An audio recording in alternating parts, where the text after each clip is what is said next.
good fucking God, let me get me a big old drink before I rant. Jesus fucking Christ.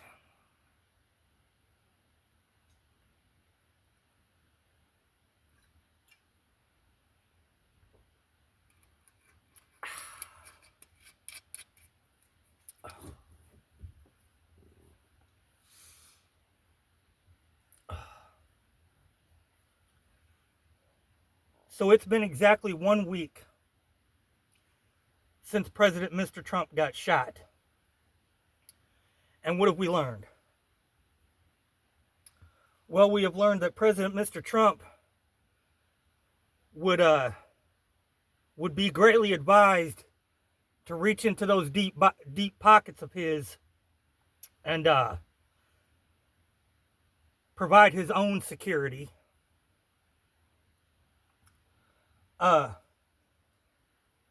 We've learned that the communists in charge of this country can no longer hide the fact that their Muppet is completely incompetent, senile, decrepit. What other words can I use? Just absolutely fucking useless, and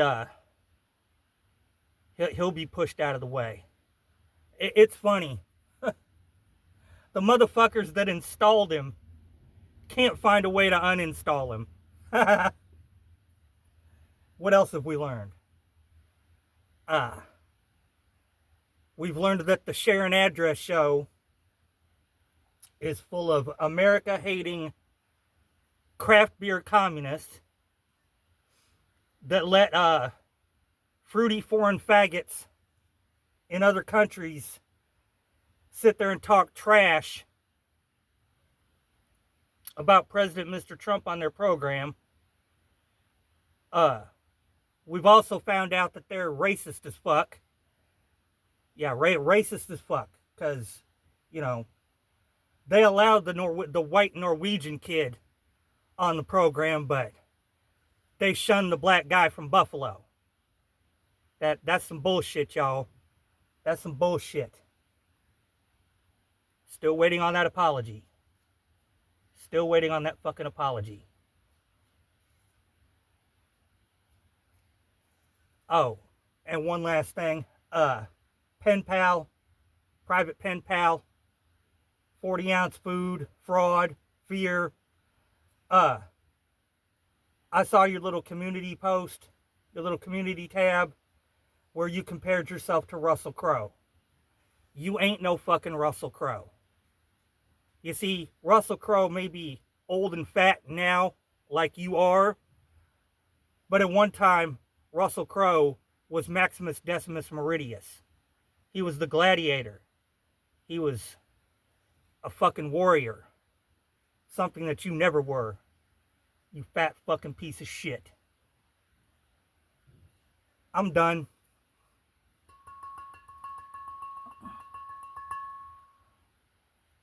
Part 8. In 1968, did a report basically looking into the counterculture about his commune. And they referred to the group as a group marriage.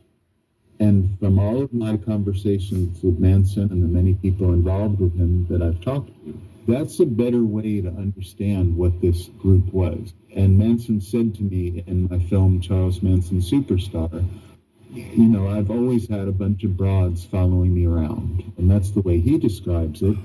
These were his girlfriends. They weren't his disciples. They weren't his followers. That is the language that Bugliosi and the mass media used to convict him and to make it look like they had no agency of their own. They were his mindless, brainwashed disciples. But what has to be understood, it was a group marriage. That phrase, I think, describes it better. So it was a group of women living in a polygamous relationship with a man that then sort of pulled in their tide a couple of other men. But basically what it was about, and originally Everyone I've spoken to who knew them at the time, and that's quite a few people in the 60s, knew them as Charlie's Girls, which doesn't sound as sinister as The Family. But that's just what they were called. It was him and his girlfriends. So it's everything in this case, the volume is turned up greatly when the media reports it.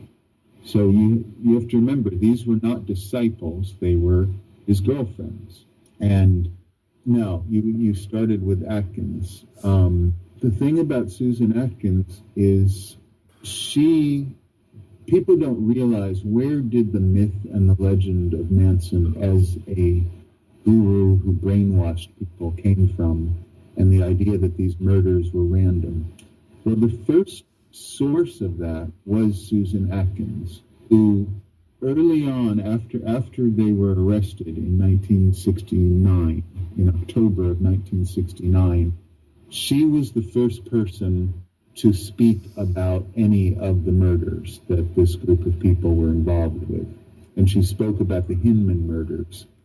And she immediately had a well-known mafia lawyer, Richard Caballero, who was connected to Paul Caruso, legendary Italian-American attorney who had protected many mafia people and who had previously represented a drug dealer deeply connected to the crime and had, the deepest aspect of it is that as soon as Susan Atkins was arrested, mafia attorneys had swooped in to protect her.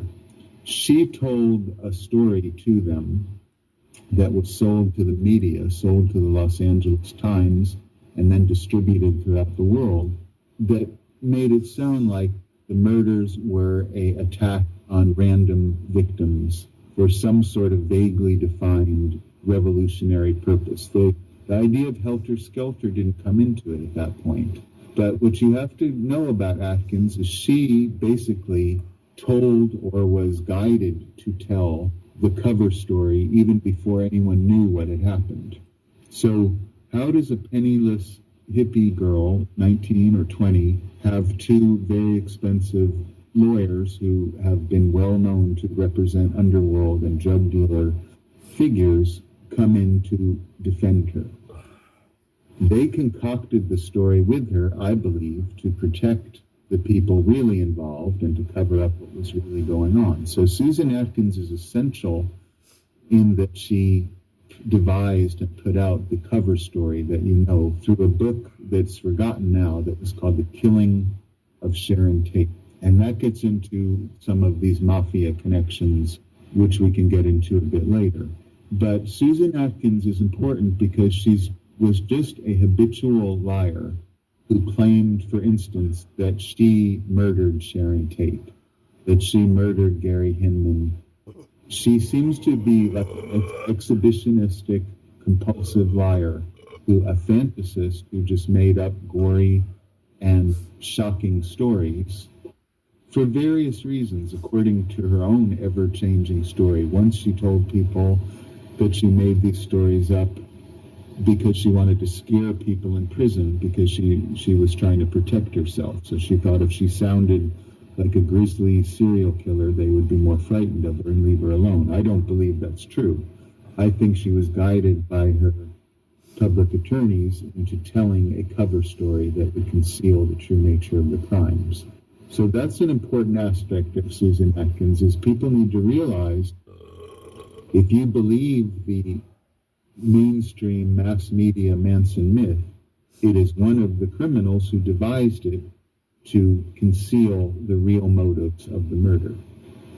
Now, when you're asking about them, do you mean what is her personality like, or what kind of person she was? Well, yes, what I'd like to know is what these young women were like as people. And I say that because we know that the helter-skelter myth that we are fighting is one much like what was portrayed by the trailer of the 2016 Lifetime movie Manson's Lost Girls, which we just heard. Now, they were not zombies who shared one mind, as you mentioned before. Yet I do often feel like their unity at times, such as in that famous clip where they're arm in arm singing as they walk down the hallway, their unity at a time when the bright lights of the media were upon them, that made it seem like they were brainwashed and naively happy. But these were girls who, in some cases, were really weathered by life and looking for a better way. And they saw Topanga Canyon as a better way. So, yes, I think we absolutely should know who they were. Right. Well, they're not zombies is exactly right. The main thing, I think, for anyone new to this case that wants to approach it from a fresh angle to try to understand what is being concealed and what actually happened as opposed to what you've been told for 48 years, forget the whole idea that these were hypnotized people with no will of their own. They had their own agency. These were people who did what they were doing for their own motives. When you drop the whole helter-skelter brainwashing mind control scenario, we have to deal with individual human beings who are responsible for the crimes they committed and did them for the reasons that most criminals commit crimes. There's nothing fantastic about them. So in the case of Susan Atkins in particular, in 1966, she was already roaming around with two thugs as a thief, auto thief, robbing places with them, willfully she was already a criminal. Her involvement with dangerous and violent men went on 2 years before she met Manson. So she had every profile. She would seem very likely to be involved in a crime. She was known even in the early part of her Haight-Ashbury period before she met Manson to steal drugs from other people and try to sell them, which, as we will see, is basically what these Manson crimes, as they're called, were really all about, was drug robbery that turned violent and deadly. So Susan Atkins was not an innocent middle-class, girl next door. From when she was a teenager, she was already drifting into crime in a major way.